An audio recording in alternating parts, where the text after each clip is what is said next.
Bismillah, assalamualaikum warahmatullahi wabarakatuh. Alhamdulillah, salatu wassalamu ala rasulillah wa ala alihi wa sahbihi wa sallama taslima. Qala Ibnu Hajar al-Asqalani fi Bulughul Maram wa Nabi Sa'id al-Khudri qala sami'tu Rasulullah yaqul la salata ba'da subhi hatta tatlu asy-syamsu wala salata ba'dal asri hatta taghiba syamsu.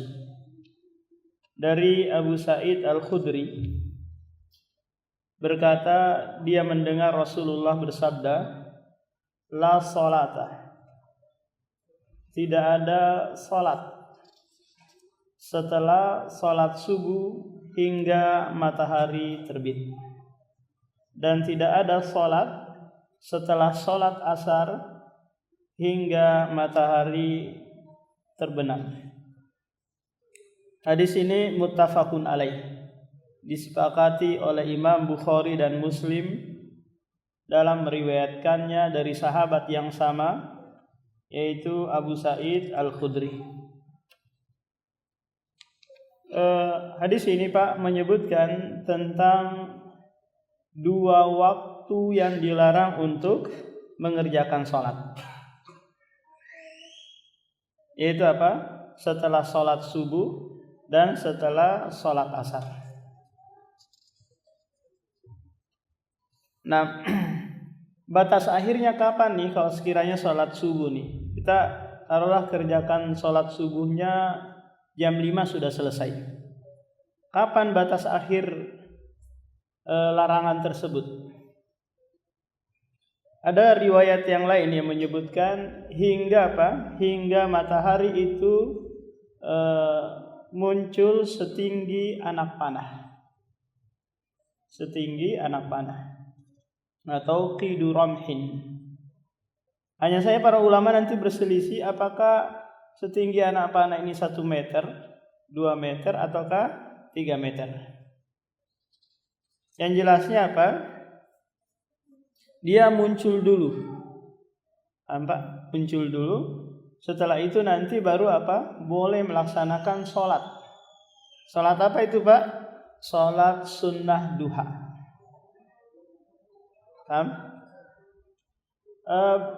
Habis sholat subuh nggak boleh lagi mengerjakan apa? Sholat sunnah. Kecuali mereka yang sudah punya kebiasaan sholat qobliyah subuh, qadarullah karena bangunnya terlambat, akhirnya apa? Ke masjid.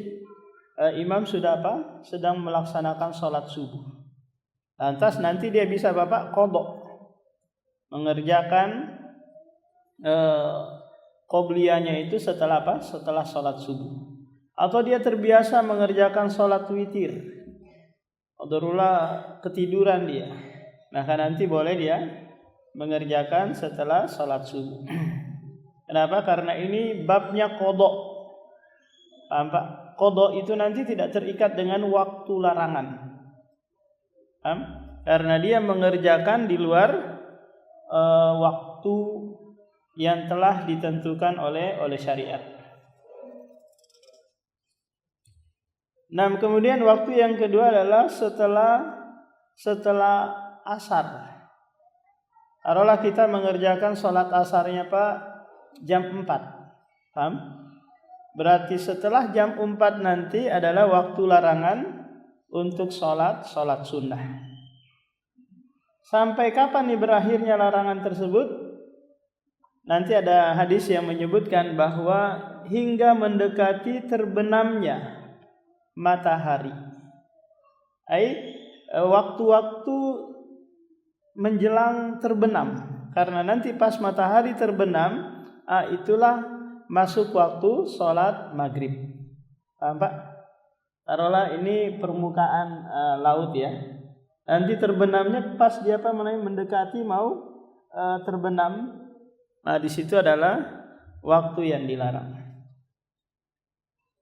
Apa ilahnya nih? Alasan kenapa dua waktu ini dilarang untuk melaksanakan sholat di sini? Karena ulama kita menyebutkan ini adalah qarnai syaitan, 2 tanduk syaitan, di mana orang-orang kafir mengerjakan ibadah di waktu ini. Paham Pak? Sehingga apa? Kita sebagai bentuk tidak menyerupai mereka dalam hal peribadatan, maka kita dilarang mengerjakan sholat di waktu terlarang ini. Paham Pak? Karena Rasulullah bersabda di hadis yang lain, man tashabbaha biqaumin fahuwa minhum.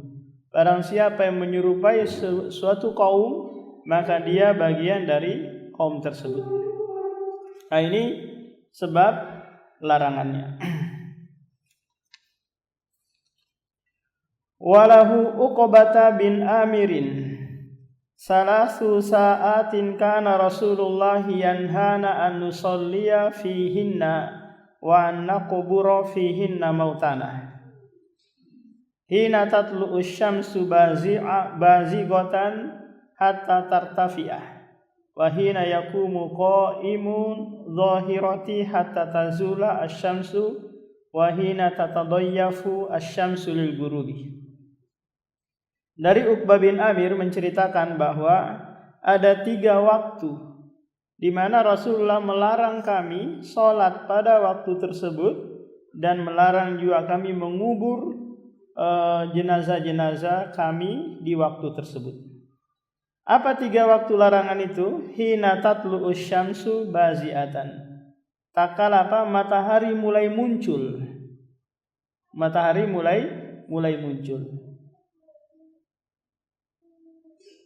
Kapan berakhirnya? Hatta tartafiyah, hingga dia meninggi setinggi sepanjang anak panah itu, atau seukuran 1 meter, atau ada yang menggunakan dengan waktu sekitar 1/4 jam dari awal munculnya itu. Kira-kira 1/4 jam itu Pak berapa menit? 15 menit ya.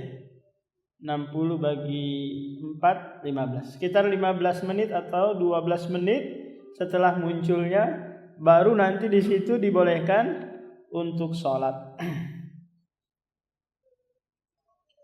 Wahina yakumu, kemudian yang kedua adalah ketika matahari tepat di atas kepala kita atau tepat di atas benda. Tandanya apa Pak? Ketika matahari berada di atas kepala kita, itu tidak ada bayangan-bayangan benda. Paham? Tidak ada bayangan benda-benda atau pohon-pohon. Itu menunjukkan apa? Matahari tepat di atas kepala kita atau pohon tersebut. Maka di waktu itu tidak boleh melaksanakan sholat sampai nanti tergelincir. Paham? Bukti tergelincirnya matahari menuju tempat tenggelamnya itu ketika ada sedikit bayangan benda tersebut. Paham Pak? Kalau ada sedikit bayangan, maka apa? Matahari tersebut sudah tergelincir, menunjukkan masuknya waktu duhur. Jadi untuk melaksanakan sholat sunnah duha, maka sebelum apa? Matahari di atas kepala kita. Wahina tatadayyafu asy-syamsu lil bughrubi. Ketika matahari mau tenggelam, menjelang dekat-dekatnya tenggelam yang tidak tampak di permukaan, maka waktu ini dilarang sholat. Paham Pak?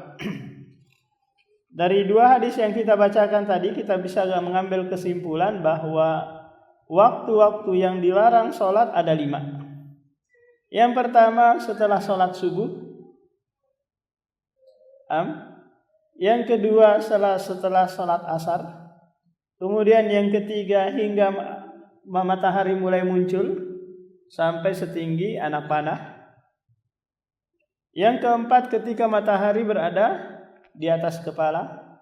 Kemudian yang kelima di atas setelah sholat asar menjelang terbenamnya matahari. Ini adalah 5 waktu yang dilarang untuk sholat sunnah.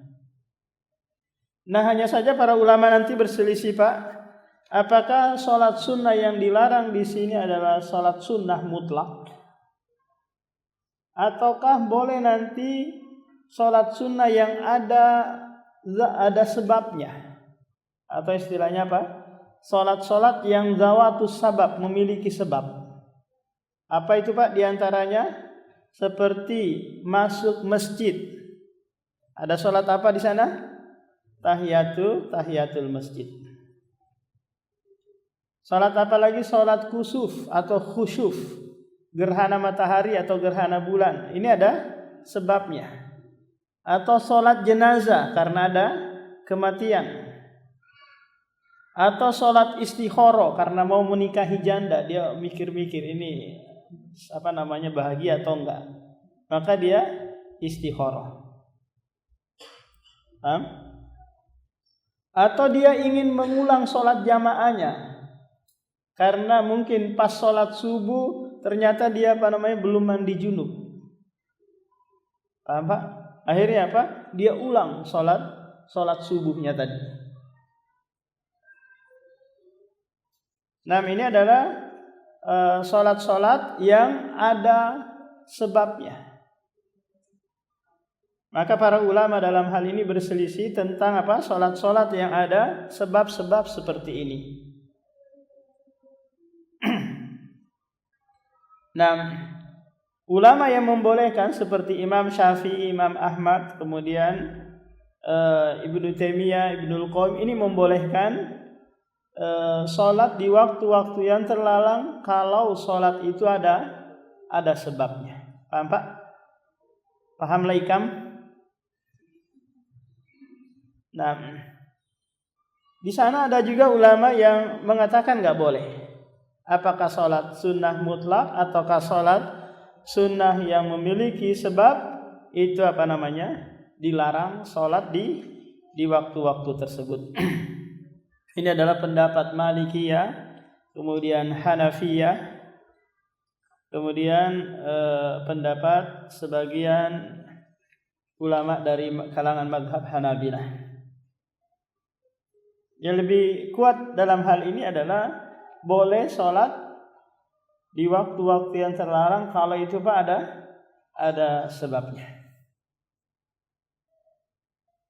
Wa an Jubair bin Mut'im qala Rasulullah ya bani Abdi Manaf la tamna'u ahadan tafa bihadzal baiti wa shalla ayyata sa'atin sya'a min lailin aw naharin, rawahul khamsah. Dari Jubair bin Mut'im berkata, Rasulullah bersabda, wahai bani Abdi Manaf. Bani Abdi Manaf ini merupakan kakek yang ketiga Rasulullah. Kakek yang ketiga. Kakek yang pertamanya siapa namanya? Abdul Muttalib. Kakek di atasnya lagi. Kemudian yang ketiganya adalah Abdu Manaf.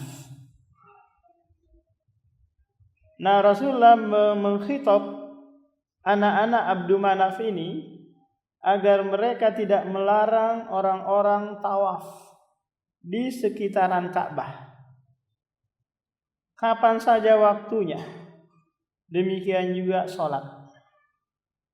Hadis ini dibawakan oleh Ibnu Hajar setelah sebelumnya menyebutkan waktu-waktu dilarang sholat. Menunjukkan bahwa hadis ini pengecualian dari apa Pak? Dari hadis sebelumnya.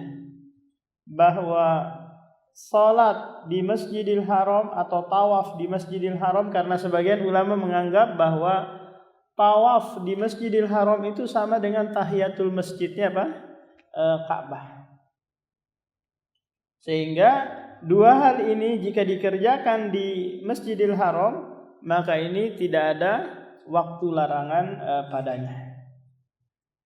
Karena Rasulullah bersabda di sini shalla ayyata sa'atin.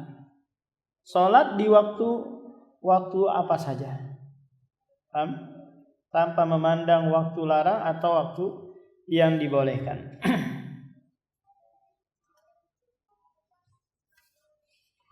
Wa an Ibnu Umar anin Nabi sallallahu alaihi wasallam qala asy-syafaqu al-humratu. Rawahu Daruqutni wa sahhahahu Ibnu Khuzaimah wa ghairuhu wafqahu.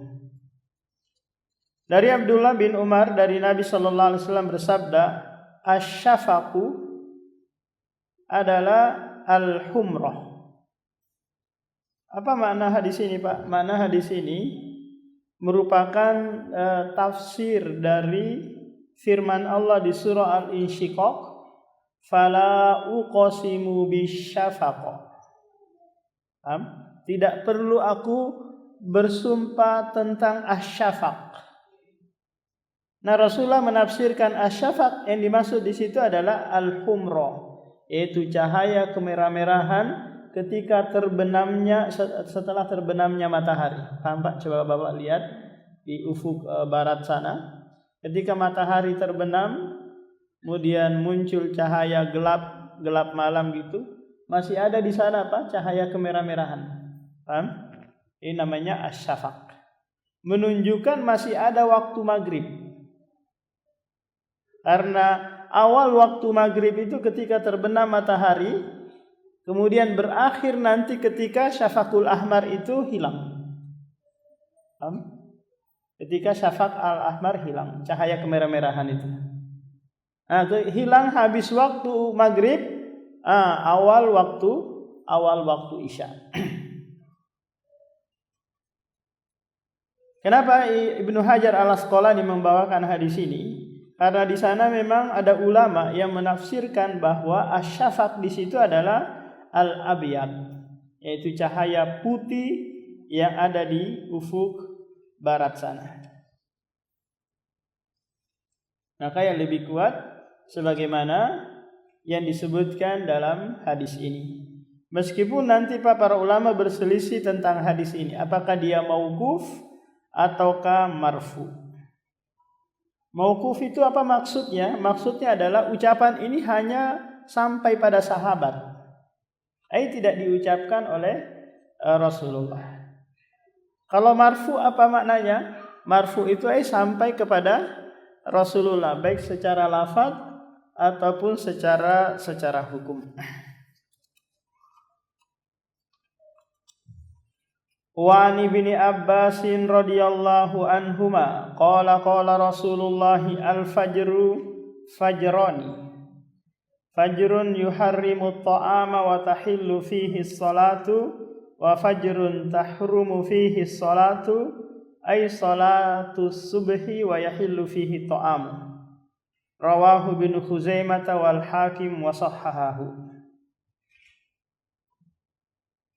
Dari Abdullah bin Abbas berkata, Rasulullah bersabda bahwa fajar itu ada 2 fajar.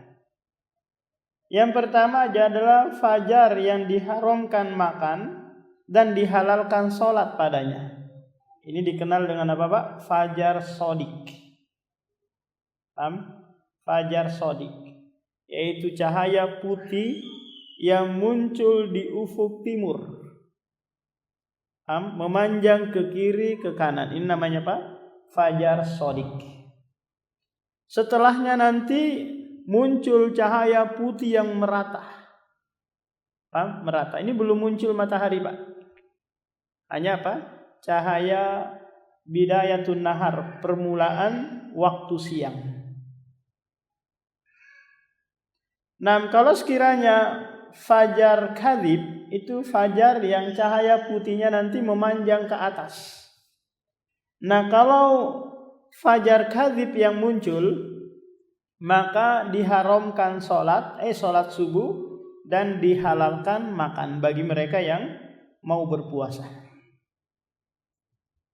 Wa fajrun tahrumu fihi sholat, fajar yang diharamkan di dalamnya sholat subuh dan dihalalkan padanya makan bagi mereka yang mau berpuasa. Masih boleh sahur. Akan tetapi hadis ini diperselisihkan oleh ulama tentang kesohihannya. Ada yang mengatakan hadis ini dhaif karena di dalam sanadnya ada Muhammad bin Abdullah Az-Zubairi. Dia ini kasirul khata', banyak salah dalam menyampaikan hadis, sehingga dihukumi bahwa dia matrukul hadis, ditinggalkan hadisnya. Nah, akan tetapi penulis di sini mengatakan bahwa wal hakimu wa sahhahahu, al hakim mensahihkan hadis ini. Jadi perlu kita ketahui Pak bahwa masalah tashih dan tad'if, mensahihkan dan mendoifkan hadis itu masalah ijtihadiyah, yang dimana para ulama berselisih karena apa? Karena keilmuan, kehati-hatian, kewaraan mereka.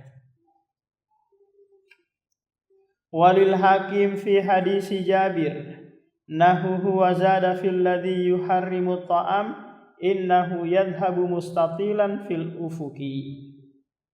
Memanjang di ufuk timur tadi, memanjang ke kiri ke kanan.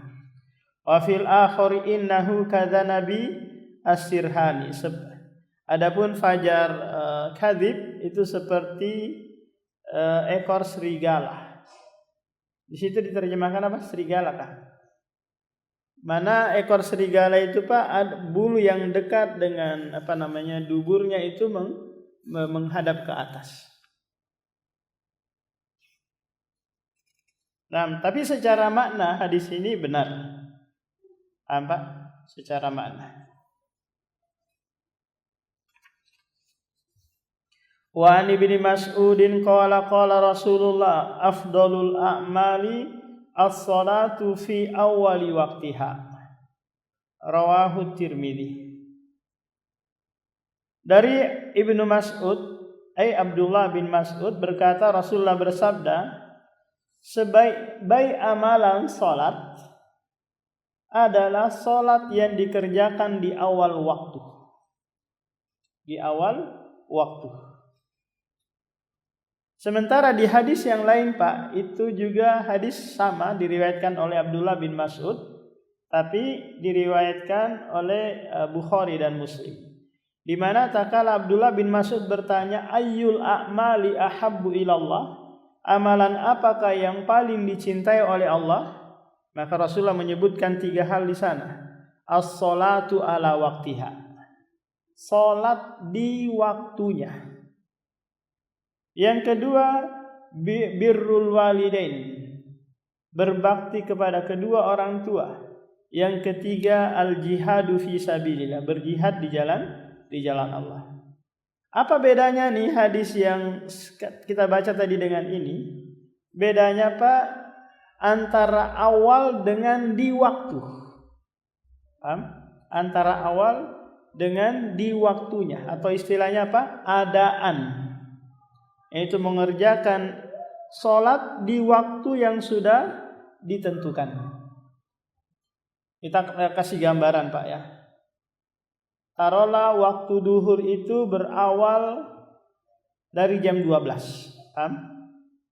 Berakhir di jam 3. Berakhir di jam 3.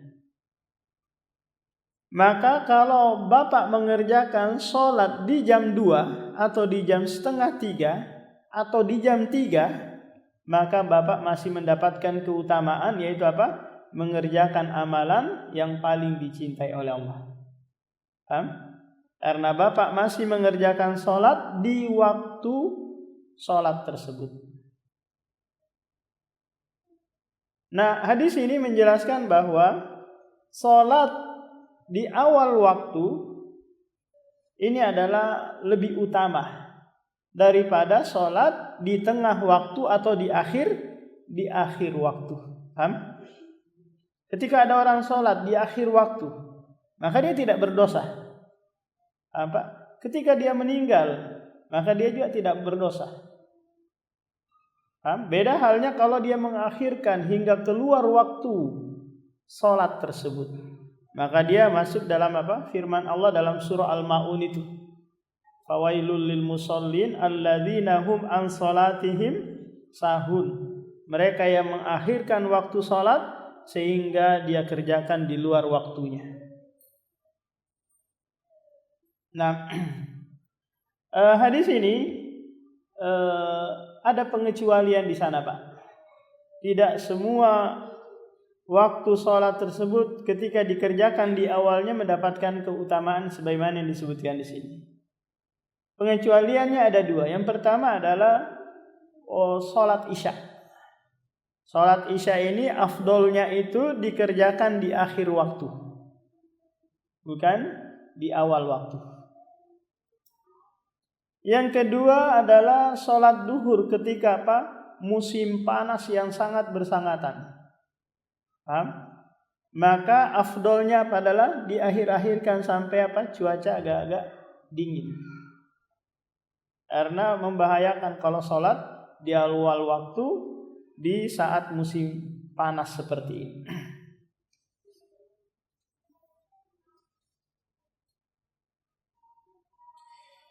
Wa Nabi Mahdurah anna nabiyya qala awwalul waqti ridwanullahi wa awsatuhu rahmatullah wa akhiruhu afullahi. Akhrajahu Daruqutni bi sanadin dhaifin jiddan. Dari Abi Mahdurah bahwasanya Nabi bersabda, salat di awal waktu itu adalah ridwanullah, keridhaan dari Allah Subhanahu wa taala.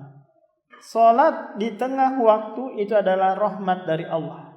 Salat di akhir waktu itu adalah ampunan dari Allah Subhanahu wa taala. Tapi hadis ini dhaif sekali. Karena di dalam sanadnya ada seorang rawi yang bernama Ibrahim bin Zakaria. Dia ini majhul. Majhul itu Pak tidak diketahui asal usulnya, tidak diketahui riwayat belajarnya, dia menimba ilmu dari mana. Paham? Sehingga apa? Hadis tersebut ditolak karena dengan sebab adanya rawi yang majhul.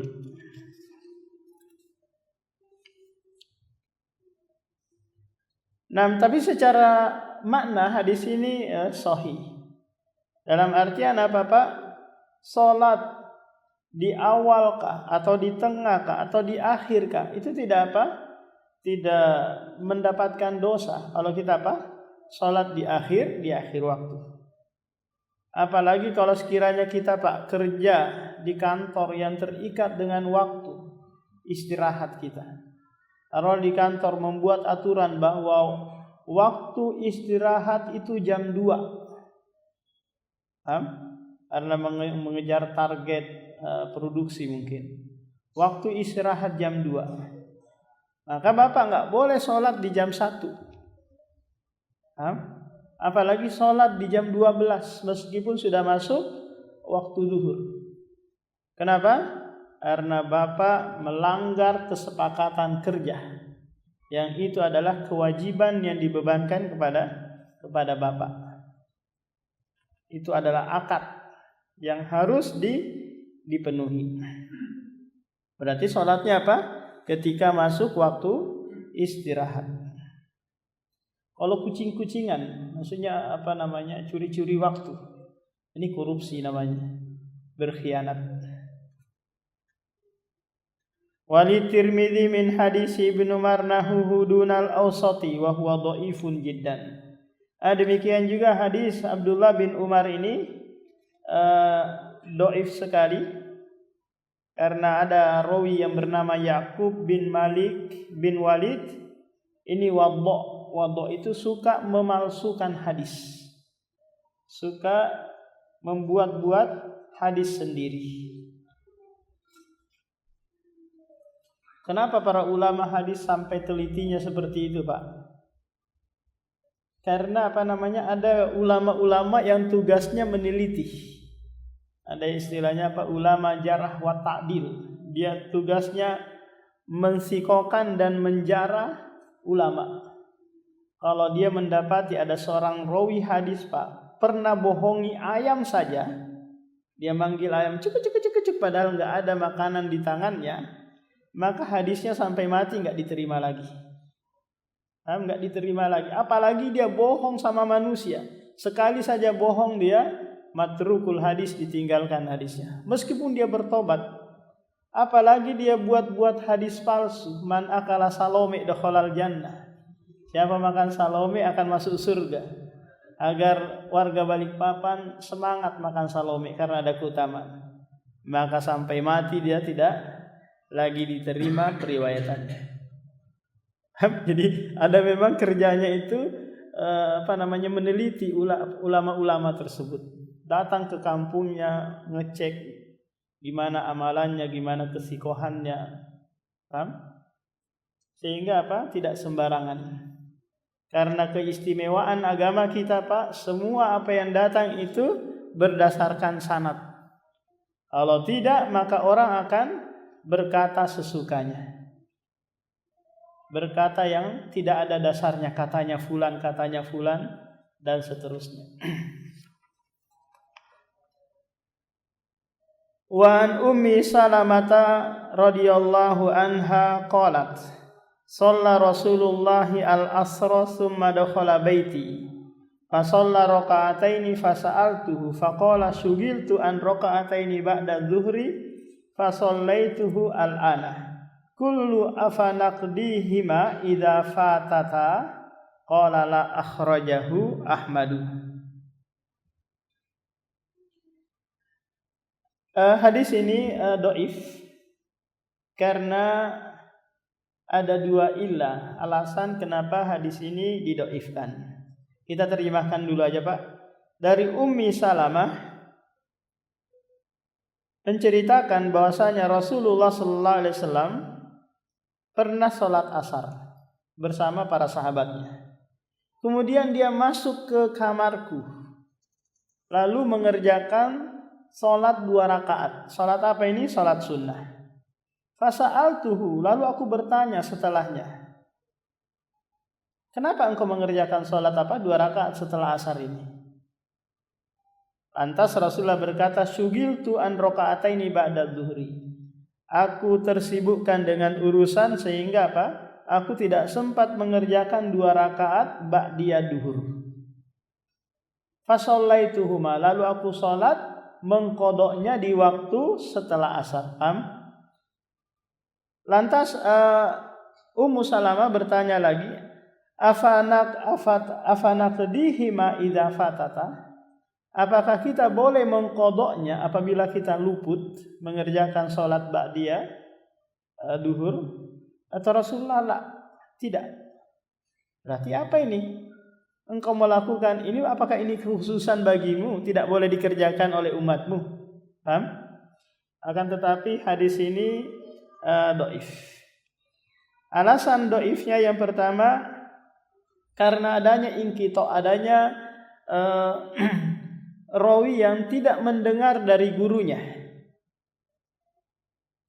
Adanya rawi yaitu yang bernama Zakwan tidak mendengar dari gurunya.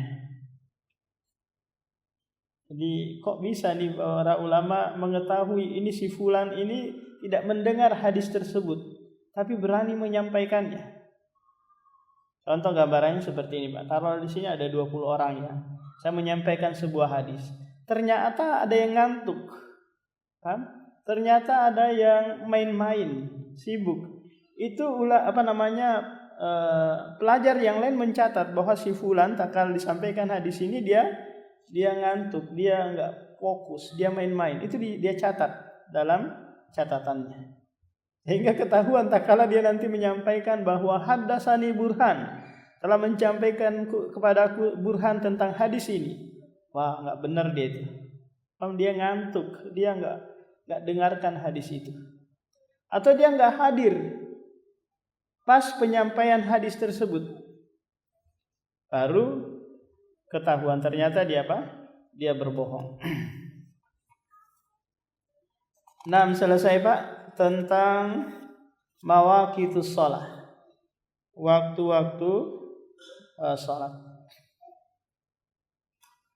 Ada yang ditanyakan dulu sebelum kita masuk dalam Kitabu Al-Adzan atau Babul Adzan. Salim dulu.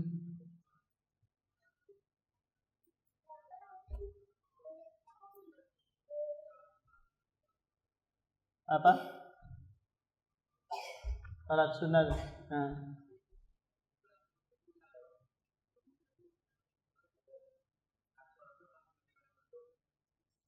Salat apa, Pak?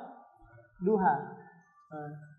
Ketika sudah matahari tinggi anak panah, berarti masuk waktu salat duha. Oh iya. Salat syuruk itu diperselisihkan para ulama. Apakah dia dhaif ataukah dia sahih? Tapi yang lebih kuat bahwa salat syuruk itu dhaif. Oh ya. Maka diganti dengan apa? Salat duha di awal waktu. Salat duha di awal waktu. Sebagai bentuk rasa syukur kita kepada Allah yang telah memperlancar 360 persendian di tubuh kita. Pagi hari kita bangun, alhamdulillah semuanya lancar. Bayangkan kalau 1 persendian kita saja nggak lancar, Pak, asam urat, saraf terjepit, sakit lutut, sakit pinggang, sakit macam-macam. Tapi alhamdulillah lancar semua. Nah, kita mensyukurinya dengan apa? Dengan salat duha 2 rakaat.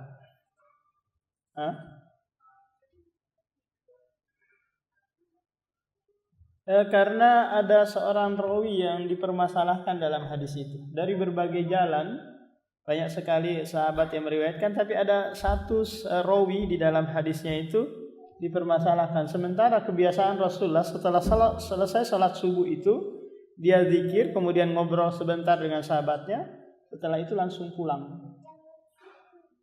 Iya, enggak langsung pulang. Itu kebiasaan. Nah, yang lain, Pak?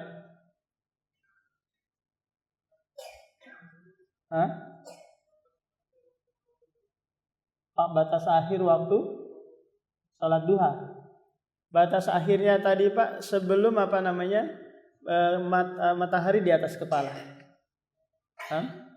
Coba nanti Bapak cara ngetesnya, taruh benda di depan sana, di lapangan sana. Kalau benda tersebut tidak ada bayang-bayangannya, berarti apa? Matahari tepat di atas benda tersebut. Catat, waktunya jam sekian. Berarti sebelumnya itu boleh mengerjakan salat duha.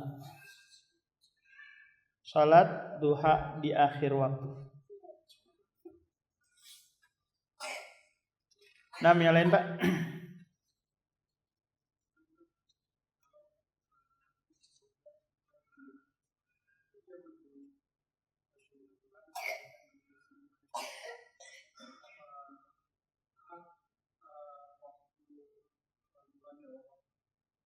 Salat duha di awal waktu.